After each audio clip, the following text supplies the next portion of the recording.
Assalomu alaykum o'rtoqlar.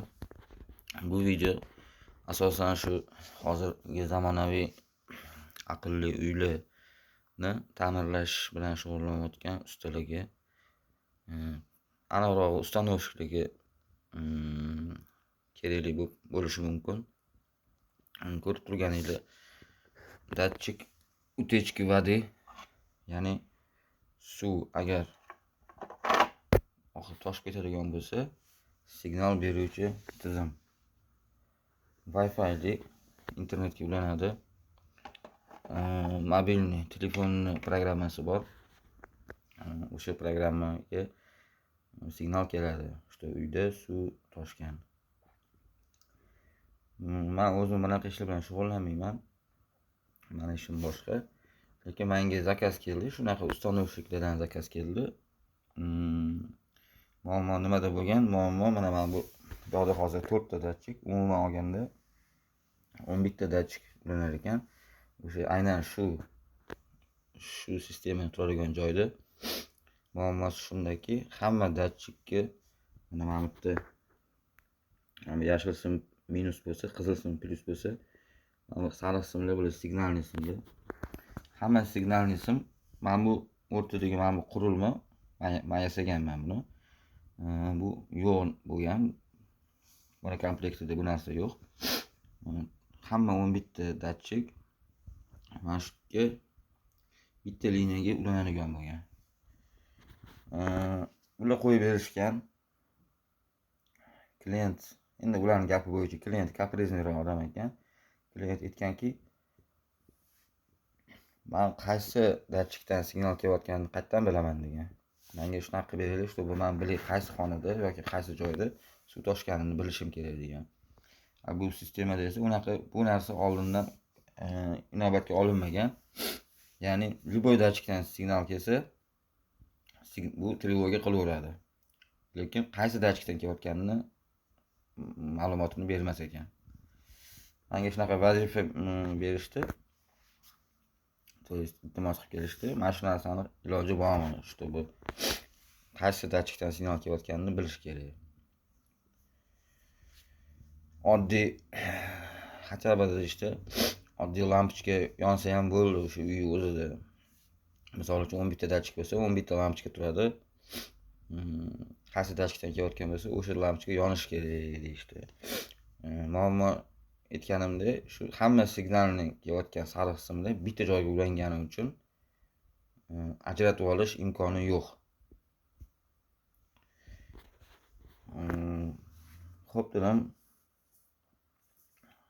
harakat qilaman dedim. 10 kuncha vaqt ketsa kerak desam, 2 kungina vaqt berishdi. Endi 2 kunlik ish emas.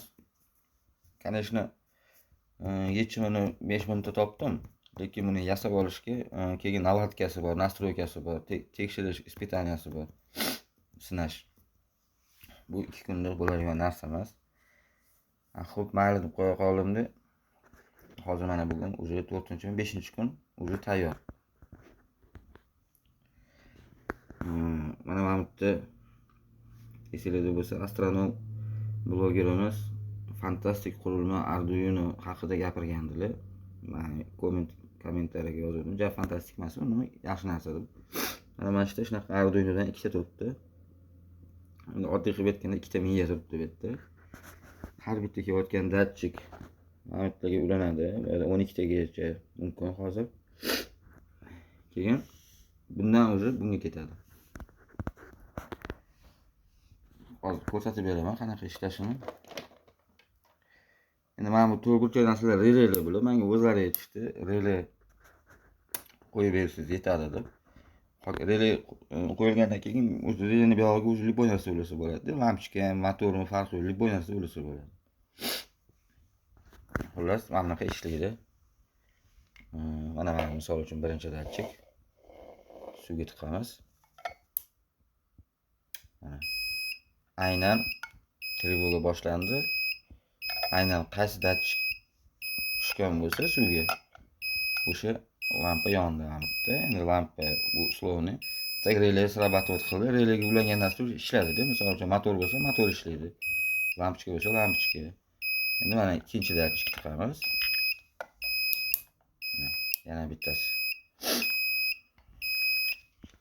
Uchinchi datchik chiqamiz. Mana bittasi ma'lum bo'lingan.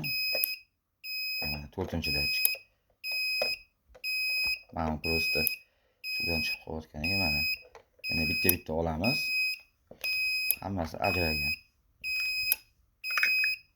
Endi mana bu mana suvdan chiqib qolgani uchun o'chdi. Atak suvda turgan bo'lsa,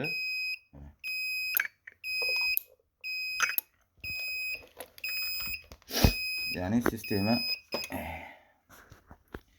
endi mana bu datchikda hozir suv bor, shunga yana ishlashi mumkin. Ya'ni sistema bilyapti, mana bu bilyapti, qaysi datchikdan signal kelayotganini ajratib. Endi mana bu yerda hozir mana bular srabotka bo'ldi. Bular navodkani qabul qilyapti hozir. Agar bilsanglar, hamma joyda radio to'lqinlar bor, navodkalar bor. Navodka deymiz endi shum. Elektromagnit tebranishlari. Ana o'sha tebranishlarni hozir bu o'zidan o'zi, ya'ni sezishi mumkin. Sababi mana qolgan kolodkalarga datchiklar ulanmagan. Datchiklar ulangandan keyin unaqa navodkalarni qabul qilmaydi, faqat datchikdan kelayotgan signalni qabul qiladi. O'shaning uchun bularga ahamiyat berilmaydi hozir. Shunaqa gaplar o'rtoqlar. Xullas, agar shunaqa ustalar, shunaqa Neptun mana bu nomi, kimgadir shunaqa qurilma kerak bo'lsa, mana tayyor resheniyasi уже bor, yechimi. Yasashga, buni yasab berishga bir 2-3 kun uzoq bilan. Akani zapchastlarini chaqirib olib kelguncha 2-3 kun vaqt ketib qoladi. Navotkasi уже programmasi yozildi. Tayyor programmasi shunday kontrollerga tashlansa, уже yozish shart emas. Yozishda ozgina qiynaldim, to'g'ri. Уже tayyor. Ular kimga kerak bo'lsa, shunaqa sistema. Yechimi bor o'rtoqlar. Telefonimni bilasizlar. Yana qaytaraman, 90 318 67 66 telefon qilsanglar. Boshqacha muammolar bo'lsa ham, misol uchun yechim kerak bo'lsa, nimadir telefon qilib so'rasanglar, agar imkon bo'lsa, aqlim yetganicha yordam berishga harakat qilaman. Sog' bo'linglar o'rtoqlar.